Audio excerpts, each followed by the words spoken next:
इसके लिए हमें समझना होगा थोड़ा सा ग्राफ एडिटर को। हम ग्राफ एडिटर खोलते हैं। तो ग्राफ एडिटर होता क्या है? ग्राफ एडिटर बेसिकली, अगेन मैं नए लोगों की बात करता हूँ, तो जो नए नए स्टार्ट करते हैं उनको ऐसा लगता है कि ये बॉल क्योंकि ऊपर जा रही है लिहाजा ये ग्राफ भी ऊपर जा रहा है, और उसी के लिहाज से वो जब ग्राफ नीचे आ रहा है तो उसका मतलब बॉल नीचे आ रही है। ग्राफ एडिटर का इससे कोई ताल्लुक नहीं है कि आपकी ये जो भी ऑब्जेक्ट है वो कहाँ जा रहा है, किस डायरेक्शन में जा रहा है। ये जो आपको ग्राफ नज़र आता है, ये वैल्यूज़ जो होती हैं, जो चेंज हो रही हैं, बढ़ रही हैं या कम हो रही हैं, ये इसकी वजह से होता है। तो ये ग्राफ हर हाल में ऊपर ही जाएगा और नीचे ही आएगा, इसके अलावा कुछ नहीं होगा। कहीं अगर बॉल आपकी like right to left move कर रही है तो उसका ये मतलब नहीं है कि ग्राफ कहीं राइट टू लेफ्ट जाएगा, ये ऊपर ही जाएगा अगर किसी और एक्सिस में वैल्यू बढ़ेगी तो। पहली चीज़ तो ये कि ग्राफ हमारा, अब हमने सिर्फ एक एक्सिस पे बॉल को हम लेकर गए, सिर्फ वाई एक्सिस पे, तो हमारे पास ये कौन सा हमें नज़र आ रहा है कि सारी जो हमें जो नज़र आ रहे हैं ग्राफ वो सब स्ट्रेट हैं, लेकिन एक सिर्फ हमें जो है ये ऊपर जाता हुआ नज़र आ रहा है। और वो कौन से, जब आप इसको सिलेक्ट करेंगे तो यहाँ पर ये बता देगा, वाई ट्रांसलेट वाई के सामने आपको ये बॉक्स नज़र आएगा। अभी किसी के सामने नहीं, आप जो भी सिलेक्ट करेंगे उसके सामने वो बॉक्स हो जाएगा कि ये सिलेक्ट किया हुआ है। तो जब हमने इसको सिलेक्ट किया तो ट्रांसलेट वाई है, तो बेहतर है कि हम इसको आइसोलेट कर लें, अलग कर लें। तो हम सिंपल इस पर क्लिक कर दें, बाकी सारे वैसे ही गायब हो जाएंगे। तो अब हमें सिर्फ इस पर काम करना है। तो अब ग्राफ को देखते हुए हमें ग्राफ पे भी जैसे जैसे हम आगे बढ़ते जाएंगे मैं इसको और थोड़ा सा बेहतर डिटेल में समझाता जाऊंगा। अब ग्राफ में हो क्या रहा है, ये जो हम एक फ्रेम आगे जाते हैं और हमने देखा कि बॉल जो है वो थोड़ी सी ऊपर गई है, तो अगर हम अ, इसकी इनिशियल स्टेज पे जाएं तो हमें नज़र आ रहा है कि ये एक कर्व की सूरत में ग्राफ जो है ये ऊपर जा रहा है। तो ये कर्व की सूरत में जा रहा है तो इसका मतलब है कि इसकी वैल्यू जो है वो बहुत ईज के साथ बढ़ रही है। अभी ईज इन ईज आउट जो है ये मैं इस पर बात करूंगा बाद में, लेकिन उस प्रिंसिपल को अभी मैं यहाँ पर नहीं, बहुत ज़्यादा हो जाएगा। तो फिलहाल बस ये समझें कि ग्राफ क्योंकि ये आपको एक कर्व में की सूरत में, कर्व में ऊपर जा रहा है, तो इसका मतलब है कि इसकी वैल्यू पहले स्लोली स्लोली ऊपर जाना शुरू होती है, बढ़ना शुरू होती है, और फिर यहाँ इस एरिया में ये कहीं बहुत तेज़ी से ऊपर जाती है इसकी वैल्यू, और फिर वो स्लोली स्लोली जो है वो अ, इस पॉइंट तक आ जाता है हमारा ग्राफ जहाँ हमने की लगाई है। तो अगर हम देखें कि उसने सबसे ज़्यादा वैल्यू जो इधर कहीं कवर की है, वो अगर मैं इस पर जाऊंगा तो यही कोई एरिया है जहाँ पर हमें नज़र आ रहा है कि ग्राफ हमारा बिल्कुल स्ट्रेट हुआ हुआ है और सबसे ज़्यादा वैल्यू उसने इधर कवर की है। अच्छा, अब इसको सेट करने का तरीका क्या है? इसको सेट करने का तरीका जो है वो जो अभी सबसे सिंपल सा तरीका है वो मैं आपको भी बताऊंगा कि ये मुख्तलिफ आपके जो टेंजेंट्स होते हैं ये आपको यहाँ पर शो कर रहे होते हैं कि इस वक्त जो है ये कौन सा टेंजेंट है, ये वाला है जो आप, जैसे मैंने की सिलेक्ट की तो मुझे नज़र आ रहा है ये हाईलाइट हुआ हुआ है, इस पर ये फ्लैट टेंजेंट है जिसने इसको टेंजेंट को बिल्कुल फ्लैट किया हुआ है। आप अगर इसके बराबर में आएंगे, लीनियर है और भी दूसरे हैं, तो अभी आप सिंपल सा यूज़ करें कि आप इसको लीनियर कर दें। आपने की सिलेक्ट की और इसको लीनियर कर दिया, जैसे ही हमने लीनियर किया तो हमें नज़र आया कि यहाँ जो ये कर्व के साथ ऊपर जा रहा था वो स्ट्रेट ऊपर जा रहा है।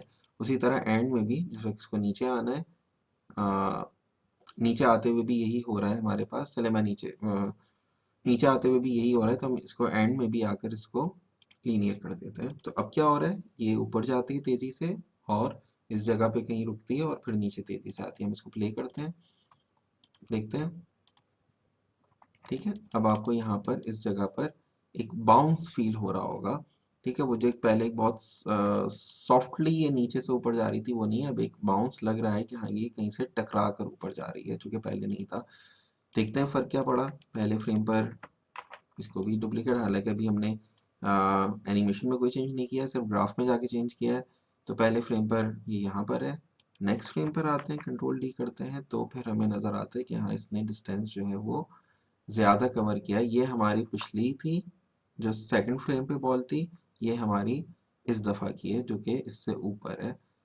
इसके बाद जाते हैं, फिर कंट्रोल डी करते हैं, तो यहाँ पर हम इसको देखते हैं कि अभी भी मेरे ख्याल में ये गलत है, क्योंकि यहाँ पर नज़र आ रहा है कि पहले फ्रेम पर ज़ीरो पर ये इसने जो डिस्टेंस कवर किया उसमें ओवरलैप हो रही है, लेकिन उसके बाद जो है ये ओवरलैप नहीं हो रही है। इसका मतलब यहाँ से इसने ज़्यादा डिस्टेंस कवर कर लिया है। सिंपल सी लॉजिक है, लेकिन जब आपने कोई चीज़ आप खुद जब जंप करते हैं तो कोई ऐसा जरिया नहीं है कि आप हवा में ही अपने आप को मजीद ऊपर उछाल दें। आपने एक दफ़ा जितना फोर्स लगाकर जंप कर ली है, अब आपने जितनी फोर्स शुरू में लगा ली थी, पर उस फोर्स के आप ऊपर चले गए तो चले गए, अब आपको नीचे ही आना है वापस। जब आपकी फोर्स खत्म हो जाएगी आप नीचे आ जाएंगे। तो यहाँ लेकिन ये इसका उलट हो रहा है, इस जगह पे इसका उलट हो रहा है। ये जैसे ऊपर जाती है तो इस जगह पर इसको मजीद फोर्स मिलती है, ये और ऊपर चली जाती है और ऊपर चली जाती है, जो कि गलत है ये। तो हमने ग्राफ एडिटर से कुछ तो इसको सही करने की कोशिश की थी, मजीद बेहतर करते हैं ग्राफ, अपना ग्राफ जाते हैं, इसको हमने की को सिलेक्ट किया। यहाँ तो हमने इसको लीनियर कर दिया था, अब यहाँ से कुछ नहीं हो सकता। हमने इसका हैंडल सेलेक्ट किया, ठीक है, की पहले हमने सेलेक्ट किया, उसका ये हैंडल सेलेक्ट किया और मिडिल माउस बटन से, ठीक है, मिडिल माउस बटन से, और दूसरी चीज आपने मूव टूल डब्ल्यू प्रेस किया वो, और आपने मिडिल माउस बटन सेलेक्ट किया और इसको क्लिक किया और इसको ड्रैग करके आप ऊपर ले गए, ठीक है। तो ये आप देखें, ये और ज़्यादा मैं इसको सीधा कर रहा हूँ। साथ साथ आप इसका यहाँ पर भी असर देख सकते हैं। जैसे मैं वन पे जाता हूँ तो इस वक्त मुझे लगा कि वन पे इसको ज़्यादा डिस्टेंस कवर करना चाहिए था, तो मैंने वन पे इसको लाकर इस टेंजेंट को जैसे ही ऊपर लाता हूँ तो आप इसको देखेंगे स्फीयर को पीछे की तरफ, तो ये ऊपर जा रही है बॉल, ठीक है। तो मैंने इसको और सीधा कर दिया और उसी तरह मैंने वापसी के लिए भी इसको मज़ीद सीधा कर दिया। अगर मैं सेकंड लास्ट फ्रेम पे इसको देखूंगा तो ये जो ऊपर जाती हुई नज़र आ रही है। ये किया, अब इसको प्ले करके देखते हैं तो आपको ये बाउंस और बेहतर नज़र आएगा, ठीक है। और अब अगर हम इसको देखें, पहले फ्रेम पे मैं डुप्लीकेट लेता हूँ, यहाँ पर है, सेकंड फ्रेम पर आता हूँ तो इसने इतना स्पेस कवर किया है। उसके बाद आता हूँ, अब अगर आप देखें ये हमारे पास चीज़ जो है वो बहुत बेहतर हो गई है, ठीक है। ये जैसे जैसे ऊपर जा रही है इसके स्पेसिंग जो है ये कम होती जा रही है, ठीक है। पहले के स्पेस का फिर इसका स्पेस ऑलमोस्ट वो है, इतना फर्क नहीं, लेकिन ये कम ही हो रहा है, बढ़ नहीं रहा। तो ये सबसे ज़्यादा ज़रूरी है। तो अब आप इसकी स्पेसिंग और 5 फ्रेम तक की जो हमने बनाई थी इसकी स्पेसिंग चेक करें, ठीक है। ये आपको बड़ी ग्रेजुअली कम होती हुई नज़र आ रही है और यहाँ पर हमें स्पेसिंग उस तरह नहीं मिल रही है। तो ये हमारे पास एक चीज़ हो गई, ग्राफ एडिटर के जरिए हमने जो इसका बाउंस सेट किया और हम इसको प्ले करते हैं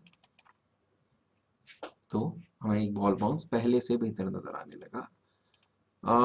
और बेहतर इसको किस तरह से किया जाएगा, वो समझने के लिए आपको समझना होगा, एक चीज़ होती है जिसको हम कहते हैं मूविंग होल्ड।